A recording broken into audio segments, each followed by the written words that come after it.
Hai semua, balik lagi bersama saya Cica di sini. Kali ini saya bakal ngelanjutin alur cerita 5 Daudi versi novelnya ya. Dan semoga kalian suka. Oke, tanpa banyak basa-basi, yuk kita simak alur ceritanya.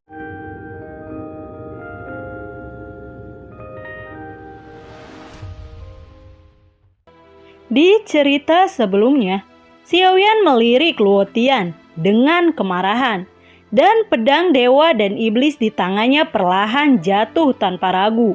Melihat pemandangan ini, keheranan mengalir ke pipi semua orang. Meskipun keluarga Luo bukan klan 10 besar di benua timur, latar belakangnya cukup kuat. Setidaknya, ia memiliki reputasi yang tidak lemah di benua timur. Jika Xiaoyan membunuh Luo Tian, ia akan menjadi musuh seluruh keluarga Luo. Membunuh Luo Tian bukanlah pilihan yang bijaksana. Melihat pedang dewa dan iblis perlahan jatuh, Luo Tian merasa bahwa dewa kematian mendekat dan suaranya dengan serak berteriak, "Jika kamu membunuhku, tidak akan ada tempat persembunyian di sini di benua timur." Xiaoyan lalu berkata, "Jika kamu ingin membunuh, kamu harus siap terbunuh. Karena kamu ingin membunuhku, maka aku akan membunuhmu." Dengan cepat, Xiaoyan menebaskan pedang dewa dan iblis ke arah Luo Tian. Dan seketika itu, darah keluar ke segala arah. Semua orang terkejut melihat itu. Setelah pertempuran berulang kali, kekuatan tubuhnya benar-benar terkuras. Dan dia mungkin tidak dapat pulih sepenuhnya dalam beberapa hari. Xiaoyan bergegas ke arah Tiesan dan berkata, "Yang mulia, aku telah lulus penilaian. Bukankah sudah waktunya bagi kita untuk memasuki akademi?" "Baiklah, aku mengumumkan bahwa uji coba ini telah berakhir. Setelah kontes ini, total 95 orang memenuhi kualifikasi untuk masuk ke perguruan ini," ucap Tiesan. Di bawah kepemimpinan Tiesan, 9 orang keluar dari lapangan Baicheng dan pergi ke gerbang Akademi Shengnan. "Ayo pergi," Tiesan berkata ringan, lalu perlahan memasuki gerbang. Setelah itu, semua orang mengikuti. Di depan gerbang, ada tirai cahaya transparan, seperti gelombang air, perlahan bergetar. Jangan meremehkan tirai cahaya transparan ini. Dia tampaknya rentan, tetapi dapat mencegah banyak orang memasuki akademi. Bahkan, jika itu adalah orang kuat, tidak mudah untuk memasuki akademi tanpa izin. Di bawah kepemimpinan Tiesan, semua orang melewati tirai cahaya transparan, dan pemandangan itu tiba-tiba muncul di depan semua orang. Semua orang terkejut dan kecewa setelah apa yang mereka lihat.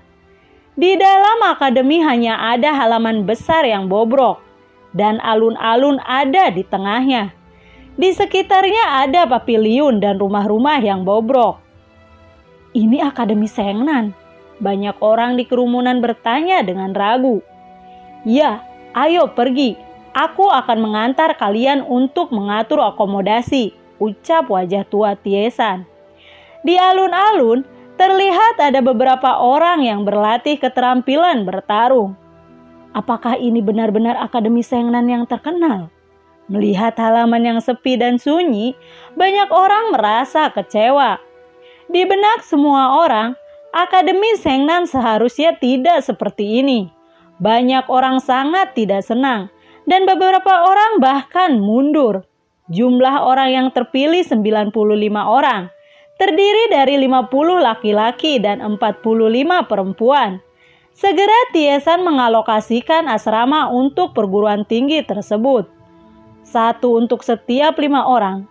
Singkat cerita, Xiaoyan bergegas menuju asrama untuk memulihkan kekuatannya sesegera mungkin. Namun, pada saat ini, sekelompok wanita segera mengelilingi mereka. "Pria tampan, kamu luar biasa. Siapa namamu? Kamu luar biasa. Namaku Xiaolu. Siapa namamu? Kamu hebat. Bisakah kita berteman?" Semua jenis suara teriakan satu demi satu membuat Xiaoyan sedikit tersenyum. Xiaoyan menunjukkan sedikit ketidaksabaran dan hendak mendorong semua orang menjauh. "Ada apa denganmu? Apa kamu terluka parah saat berkelahi dengan orang itu?" Terdengar suara kepedulian di antara kerumunan. Xiaoyan bahkan tidak peduli untuk memperhatikan pertanyaan itu. Xiaoyan terbatuk dan terus terbatuk. Tiba-tiba seteguk darah keluar dari mulutnya dan mengenai salah satu wanita di depannya. "Apa kamu baik-baik saja?" Seseorang di antara kerumunan bertanya dengan khawatir. Setelah memuntahkan darah, Xiaoyan merasa sedikit lebih baik dan batuknya berangsur-angsur mereda. Senyum masa muncul di sudut mulutnya dan berkata, "Aku tidak apa-apa, aku menderita penyakit menular." Mendengar itu, satu persatu wanita itu menjauh meninggalkan Xiaoyan. Xiaoyan bergumam, "Sepertinya aku harus membuat pil pemulihan es dan api sesegera mungkin, sehingga aku dapat pulih sesegera mungkin. Sepertinya ada sesuatu yang hilang." Xiaoyan perlahan berjalan. Tanpa disadari, masih ada orang di belakangnya. "Kamu terluka. Ini, gunakan sapu tanganku untuk membersihkan darah dari mulutmu." Suara yang renyah merdu terdengar dengan rendah. Suara manis yang tiba-tiba membuat Xiaoyan tertegun sejenak. Kemudian dia berbalik perlahan dan melihat seorang gadis lembut dan cantik berdiri di depannya. Gadis muda itu seusia dengan Xiaoyan. Dia memandang Xiaoyan dengan malu-malu. Gadis itu lalu berkata, "Halo, namaku Xiaoya. Siapa namamu?" Xiaoyan tidak menjawab.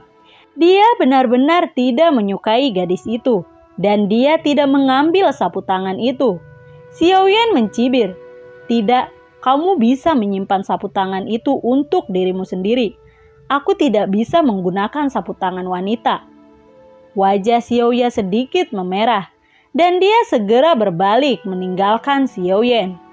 Singkat cerita, Xiaoyan bergegas menuju asrama.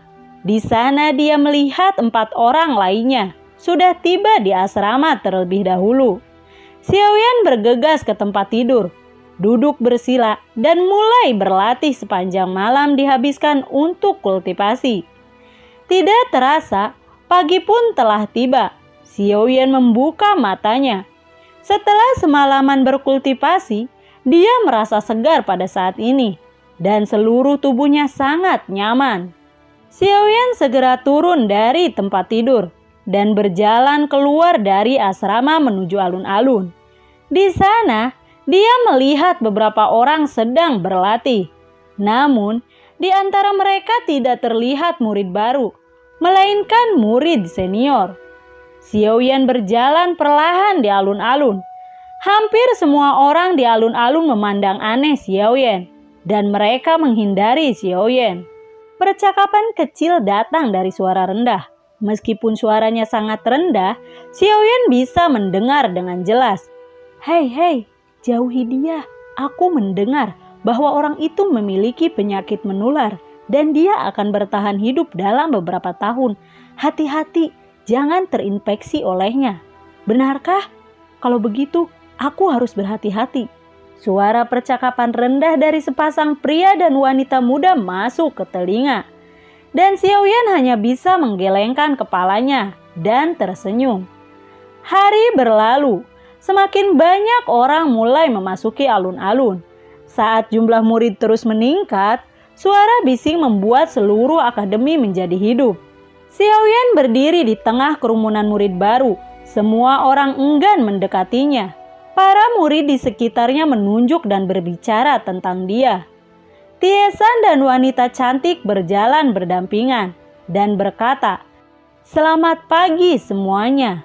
Wanita yang berdampingan dengan Tiesan adalah guru bernama Tielin. Saat keduanya memasuki alun-alun, kebisingan menjadi tenang. Tiesan berdiri di depan orang banyak, tersenyum dan berkata, "Hari ini beberapa murid baru telah bergabung. Jadi, upacara penyambutan murid ini akan diadakan." Dengan tepuk tangan, semua orang menyambut murid baru. dan bergabung dengan Akademi Sengnan. Di antara kerumunan, seorang murid baru bertanya, "Permisi senior, berapa banyak guru yang ada di akademi?" "Hanya 2 guru, Guru Tiesan dan Guru Tielin.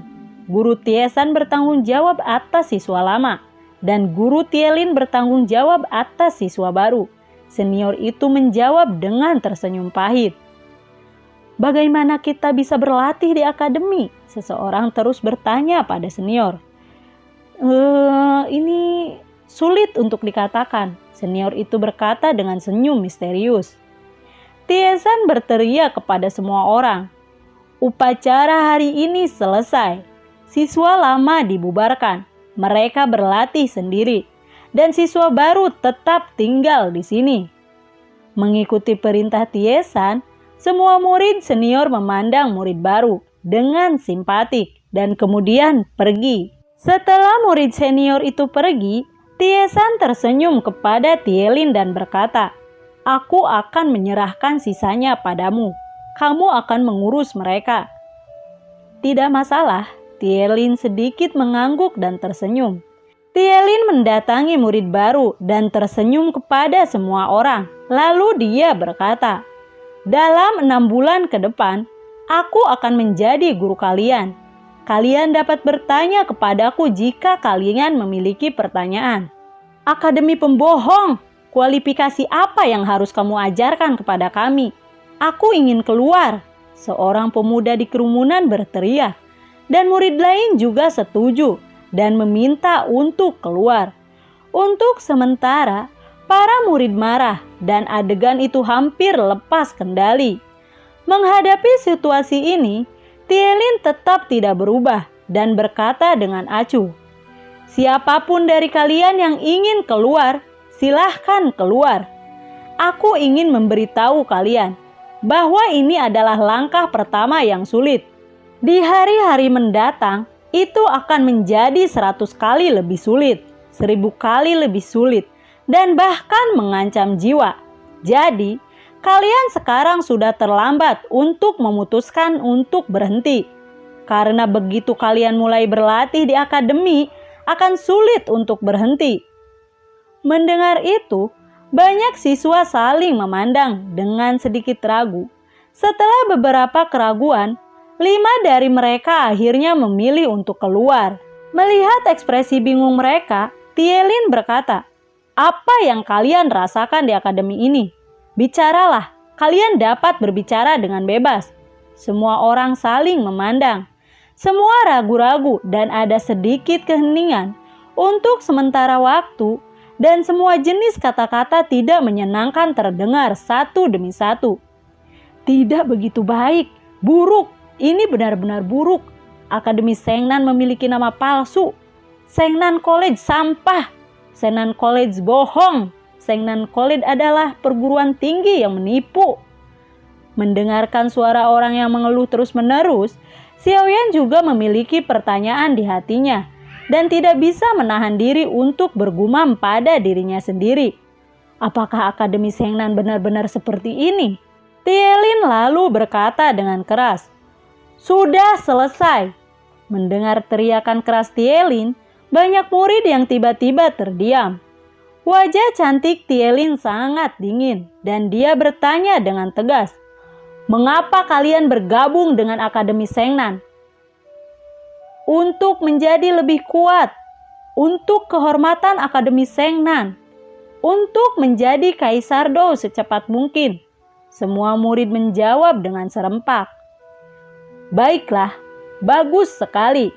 Kalian semua bergabung dengan Akademi Sengnan untuk menjadi lebih kuat. Jadi, kalian telah datang ke tempat yang benar, karena Akademi Sengnan adalah tempat lahirnya yang kuat," ucap Tielin. Tielin lalu berteriak, "Kalian semua adalah kekuatan muda yang sangat luar biasa. Jadi, mari kita pergi bersama. Bagaimana kalau aku membandingkannya dengan kalian?" Mendengar itu, semua orang saling memandang. Mereka sedikit tidak percaya, berpikir bahwa mereka salah dengar. Bagaimanapun, Mereka juga 90 sekte pertempuran yang kuat. Guru Tielin ingin melawan 90 orang sekaligus. Apakah kamu yakin akan melakukannya? Seorang pria muda di antara kerumunan bertanya dengan ragu-ragu. Ya, Tielin mengangguk sedikit dan berkata lagi.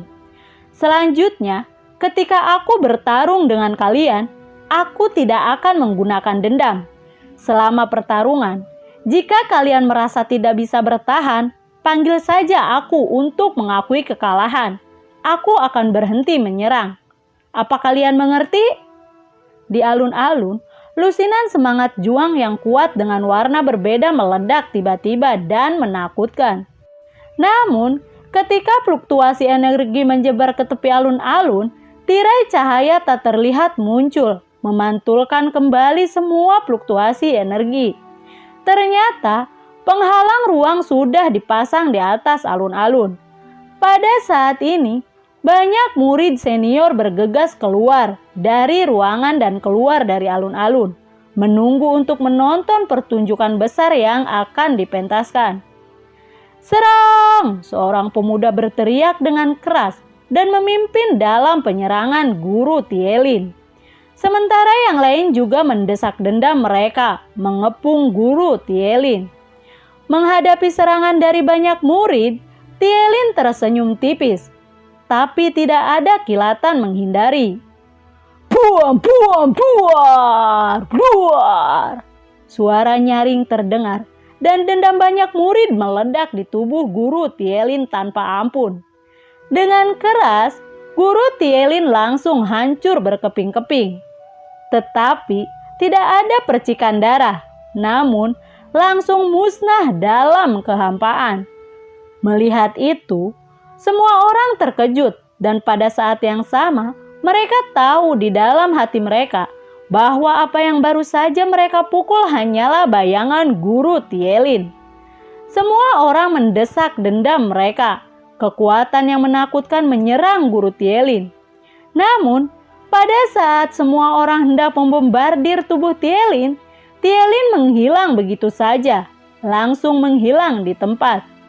Kecepatan yang sangat menakutkan. Semua orang terkejut dan merasa luar biasa. Guru Tielin, maukah kamu menghindar saja? Seorang di antara kerumunan berteriak dengan sinis. Mendengar ini, Tielin benar-benar berhenti menghindar dan berkata, "Baiklah, kalian sudah selesai menyerang. Sekarang giliranku." Begitu dia selesai berbicara, ekspresi wajah Tielin tiba-tiba berubah. Telapak tangan lembut Tielin bergoyang sedikit, dan sekelompok api putih perlahan muncul dari telapak tangannya. Melihat kumpulan api air di tangan Tielin, semua orang segera mengerti bahwa teknik budidaya Tielin adalah teknik atribut air. Dan pada saat yang sama, mereka merasa lega karena orang yang melakukan latihan atribut air umumnya tidak agresif. Melihat nyala api air yang aneh di telapak tangan Tielin, mata Xiaoyan berbinar. Dengan persepsi jiwanya yang kuat, dia bisa merasakan bahwa nyala api air itu jelas bukan hal yang biasa. Semua orang tidak ragu-ragu dan mereka mendesak dendam yang kuat untuk menyerang Tielin. Gelombang dendam yang kuat dengan ledakan menelan Tielin. Gebiar, cugur, cugur, bakti, buang. Kali ini, Tielin tidak menghindar lagi. Dengan sedikit rasa dingin di sudut mulutnya, dengan jentikan telapak tangannya, api air di tangannya melonjak keluar. Api air naik di hadapan badai, dan tiba-tiba berubah menjadi air besar, menyapu semua orang. Air mengalir ke wajah mereka dan semua orang terkejut menemukan bahwa pergerakan energi pertempuran di tubuh mereka menjadi lambat dan kecepatan mereka sendiri juga sangat lambat. Gelombang air semakin besar dan hanya dalam waktu singkat seluruh alun-alun ditelan oleh air yang mengerikan. Semua orang di air yang aneh ini kecepatannya menjadi lambat. Duar, jebur, jebur. Sosok Tielin yang seperti kilat melintas di atas air. dan telapak tangannya bergegas keluar, meraih tunik seorang pemuda, dan langsung menjepitnya ke tanah dengan keras. Pria itu hancur ke tanah dengan rasa sakit yang hebat. Bang, bing, bung, duar, teng, duar. Mengabaikan pria muda yang kesakitan di tanah, Tielin melakukan persis apa yang dia lakukan. Sosoknya seperti listrik. Satu persatu anak muda jatuh ke tanah dengan parah. Tiba-tiba, ada serangkaian benda berat jatuh di alun-alun. Dalam nyala air yang aneh ini, kecepatan semua orang menjadi sangat lambat. Tetapi, kecepatan Tielin menjadi lebih menakutkan. Merasakan api air aneh yang lengket, api aneh di dalam Xiaoyan juga perlahan menyembur keluar, menempel di permukaan tubuhnya, menghalangi api air aneh keluar dari tubuhnya. Begitu api menyentuh api air, ada cibiran di udara. Meskipun dilindungi oleh api abnormal, kecepatan tubuh Xiaoyan juga sedikit terpengaruh dan dia menjadi sedikit lamban. Tiba-tiba, Xiaoyan hanya merasakan sesosok tubuh bergegas ke arahnya dan seluruh tubuhnya merasa dingin. Napas berbahaya dengan cepat mendekatinya. Ekspresi Xiaoyan berubah. Telapak kakinya terbanting ke tanah dan tubuhnya melesat keluar. Segera setelah tubuhnya pergi, sebuah telapak tangan tiba-tiba muncul dan Xiaoyan menghindari serangan Guru Tielin. Baiklah, Guru Tielin memberikan pujian rendah. Tubuhnya sedikit bergetar dan menghilang. Lalu, bagaimanakah kelanjutan ceritanya? Nantikan video Cica selanjutnya ya. Bagi kalian yang suka akan alur cerita yang Cica bawain, kalian bisa like, komen, share ke teman-teman kalian ya. Cica ucapin terima kasih juga buat kalian yang sudah mensupport Cica lewat link Saweria di bawah kolom deskripsi. Dan semoga sehat selalu ya buat kalian. Cica mohon pamit dan assalamualaikum. Dadah.